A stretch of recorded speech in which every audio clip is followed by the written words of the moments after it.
അവസാന വിധി സമയത്ത് നമ്മുടെ പശ്ചാത്തപിച്ച പാപങ്ങൾ എല്ലാവരും കാണുമ്പോൾ ഈശോയുടെ സ്നേഹം നിമിത്തം വജ്രാഭരണങ്ങളായി അവ മിന്നി വിളങ്ങും എന്ന് ഞാൻ മനസ്സിലാക്കി.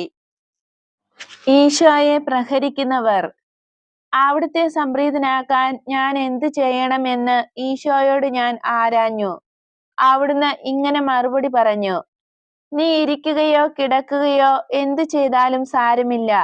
നിനക്ക് എന്തു വേണമെങ്കിലും ചെയ്യാം. കായികാഭ്യാസവും ആകാം. നീ എപ്പോഴും എന്റെ ചാരെ ഉണ്ടായിരിക്കുകയും എന്നെ സ്നേഹിക്കുകയും ചെയ്യണമെന്നതിലാണ് കാര്യം.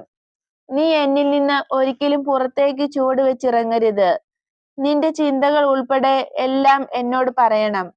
എന്നോടുള്ള നിന്റെ സംഭാഷണം നിർത്തരുത്. നീ സൂക്ഷിക്കേണ്ട ഒരേയൊരു കാര്യം ഇതാണ്: എന്നെ പ്രഹരിക്കരുത്. ബാക്കി കാര്യങ്ങളൊക്കെ ഞാൻ നിനക്ക് ചെയ്തു